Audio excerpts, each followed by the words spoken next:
जैसा कि हम लोग बहुत सारे न्यूज़ कवर करते हैं, लेकिन आज हम लोग एक ऐसा न्यूज़ कवर करेंगे जो कि आज समाज में बहुत से लोगों को परेशानियाँ होती है। लेकिन आज जो हम लोग न्यूज़ कवर करने जा रहे हैं, लोगों की भलाई के लिए, लोगों के परेशानियों को दूर करने के लिए है। क्योंकि जो समाज में आए हैं, हमारे रायपुर धनलक्ष्मी जनसेवा ट्रस्ट वाले, उन्होंने एक ऐसा ट्रस्ट बनाया है जिसमें कन्याओं के लिए, जो कन्या हैं, जोड़े हैं, उनको प्रोवाइड करते हैं शादियों से रिलेटेड। उनकी शादियां ये कराते हैं, सामूहिक शादियां। इनका लक्ष्य है 5,000 शादियां कराने का। तो आइए जानते हैं हम हमारे इस रायपुर धनलक्ष्मी जनसेवा ट्रस्ट के ट्रस्टी घनश्याम सिंह जी से। उन्होंने ये ट्रस्ट किस लिए बनाया, उनका उद्देश्य क्या है और कब शुरुआत की है। श्री घनश्याम सिंह जी, आप बताएंगे कि ये ट्रस्ट की शुरुआत कब हुई और इसका उद्देश्य क्या है। ऐसा है कि इस ट्रस्ट की शुरुआत हम लोग 2016 में मिलके, मैं और धर्मेंद्र शर्मा जी और दो चार लोग और मिलके इसकी स्थापना किए थे। 2017 में करीबन 11 या 12 जोड़ियों का शादी हम लोग किए थे। और ये संस्था हम लोग इसलिए चालू किए हैं कि गरीब परिवार जो है वो परेशानी न झेलना पड़े उसको। और हम लोग यहाँ पर मुफ्त में शादी करते हैं, और जितने लोग आते हैं उतने लोगों के रीत रिवाज से हम लोग शादी कराते हैं। उनका पंडित रहता है, उनका सब कुछ रहता है। पंडित जी को भी दक्षिणा हम ही लोग देते हैं, और लड़कियों और लड़कों का जो भी जोड़ा कपड़ा होता है हमारा ट्रस्ट ही सब कुछ देता है। खाना पीना सब कुछ उन लोगों को दिया जाता है। इसलिए दिया जाता है कि ताकि गरीब बच्चे, गरीब परिवार इस उलझन में न पड़े कि कैसे करूँगा। उनके उद्धार के लिए हम लोग ये संस्था को चालू किए हैं। आज हम लोग करीब 8-9 साल हो गया इसी संस्था से। हर साल कभी एक शादियाँ, यानी एक बार, कभी 2-2 बार, इस बार तो 3 बार होगा शादियों का। और हमारी जो संस्था, हमारे जो धर्मेंद्र शर्मा जी हैं, वो अथक प्रयास करते हैं कि कोई गरीब परेशान न हो, हमारे संस्था में आवे, मैं उसकी शादी कराऊंगा। और हम लोग हमेशा एडवर्टाइज भी देते हैं ताकि लोग आवें और हमारी संस्था से जुड़ें। और एक कन्यादान एक ऐसा दान है, क्योंकि आज के तारीख में 2 ही तो दान है, एक अन्नदान है और एक कन्यादान। तो जो लोग सम्मिलित होंगे वो लोग हमारे कन्यादान से उनको भी पुण्य मिलेगा। और मैं तो सबसे यही बोलूँगा, आप हमारे ट्रस्ट में जुड़िए और गरीब से गरीब लोगों की शादी कराइए, ताकि कोई कन्या का विवाह रुक न पाए और अच्छे ढंग से विवाह शादी उन लोगों का हो। धन्यवाद।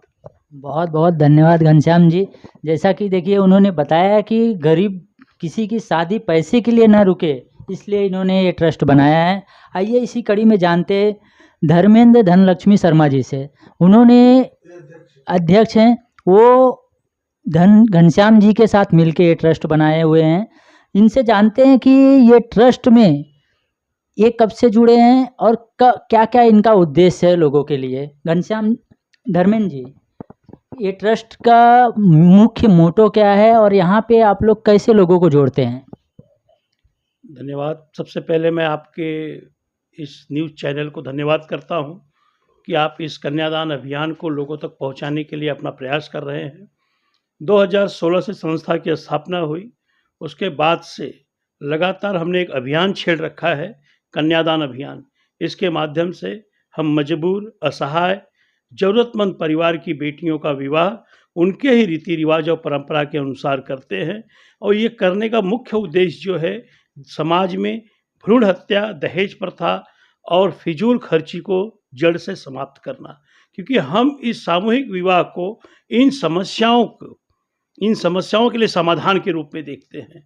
और यह कार्य हम पिछले 8 सालों से कन्यादान परिवार में ज़्यादा से ज़्यादा लोगों को जोड़ते हैं, ताकि इस कार्य से वे जुड़े और इस कार्य का जो प्रचार है बहुत सारे लोगों तक पहुंचाएं, और इस लोगों को पता चले कि यहाँ पर सभी परिवार, सभी समाज की बेटियों का विवाह उनके रीति रिवाज से होता है। और हम पहले मीरा भाईंदर, मुंबई, अब हम नाला सुपारा में करने जा रहे हैं 14 जुलाई को। फिर इसके बाद हम 16 नवंबर को बनारस में करने जा रहे हैं। तो ज़्यादा से ज़्यादा लोग आप देखेंगे कि हमारी संस्था में अधिक से अधिक महिलाओं का समावेश है। सभी महिलाएँ मिलकर, सभी कन्यादान परिवार के सदस्य जो पुरुष भी हैं, सभी जुड़ करके, मिल करके इस कार्य को आगे बढ़ा रहे हैं। मैंने सुना अभी आप लोग ने 21 अप्रैल को यहाँ मीरा भाईंदर में एक 17 शादियों का विवाह कराया। उसमें आप लोगों ने कन्याओं के लिए और जो जोड़े हैं उनको लिए क्या-क्या प्रोवाइड किए?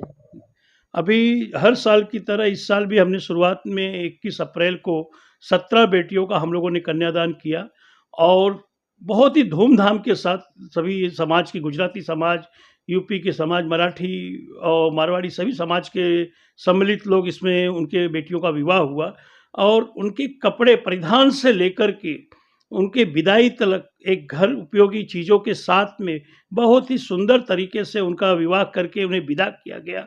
उनके मेहमानों को खाने की अच्छी व्यवस्था, नाश्ता, हर एक चीज़ इतने अच्छे से किया जाता है ताकि किसी को ये महसूस ना हो कि ये जो विवाह है किसी तरह से मजबूरी में किया जा रहा है। इसलिए हम इसे अपनी बेटी का विवाह जिस तरह से करते हैं उसी के साथ हमारी सभी महिलाएं सदस्य, पुरुष सदस्य मिल करके उन बेटियों को अपनी बेटी मान करके उनके साथ मिलकर जुल करके और हंसी खुशी के साथ यह कन्यादान होता है।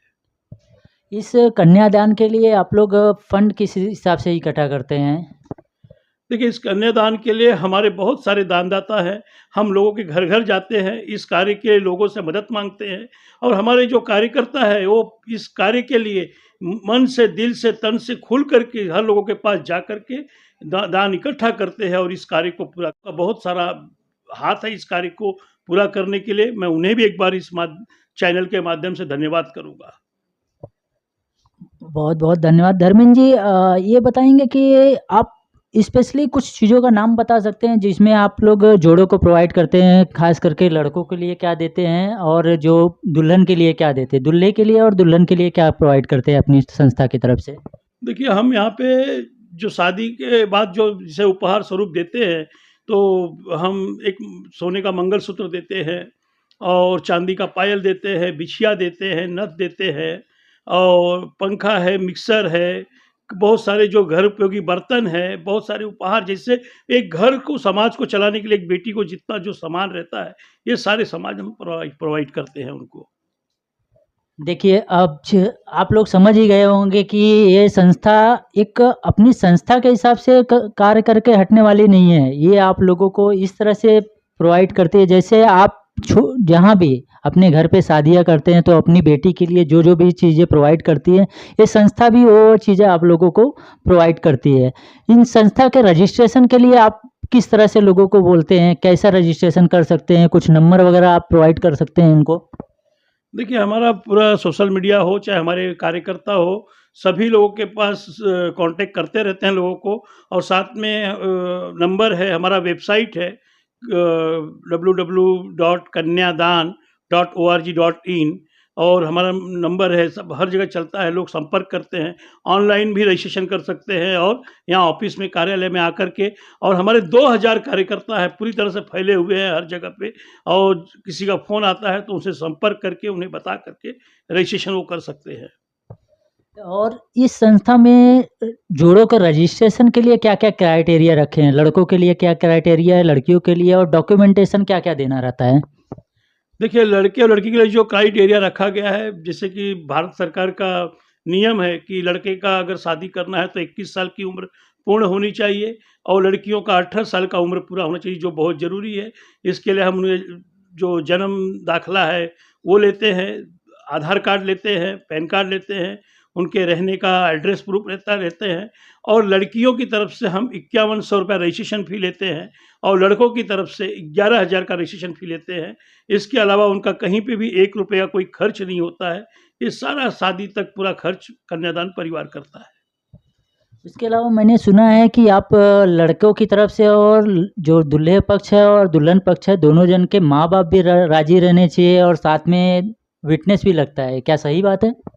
बहुत ज़रूरी है, क्योंकि अगर हम किसी भी बच्चियों का शादी करते हैं तो ऐसा नहीं होना चाहिए कि वो आए और शादी हुआ, उनके परिवार का रजामंदी होना बहुत ज़रूरी है। और ये जो जोड़े आ रहे हैं, ये पहले उनकी शादी हुई है या नहीं हुई है, या हर एक चीज़ों को वेरीफाई करना पड़ता है। इसलिए हम 2-2 विटनेस भी रखते हैं, ताकि उस विटनेस से हमें ये पता चले कि इन लोगों ने जो भी जानकारियाँ हमें दी है वो सही है। इसलिए सारी चीज़ बड़े बाकायदा होता है जो कानूनी तौर से, ताकि कभी-कभी ऐसा ना हो कि कोई गलत किसी की शादी हुई हो और वो फिर से आकर के किसी लालचवश या कार्य करे, तो उस चीज़ को रोकने के लिए बाकायदा हम पूरा नियम बनाए हुए, उसका वेरिफिकेशन होता है और फिर इसके बाद हम शादी पूर्ण करते हैं। देखिए, जैसा कि आप जानते हैं कि मतलब ये लोगों की शादियाँ तो कराते हैं, पर साथ में इतना प्रिकॉशन भी रखते हैं कि इनसे कोई गलत चीज़ ना हो जाए। कानून के हिसाब से करते हैं, साथ में कि लोग इसका मिसयूज़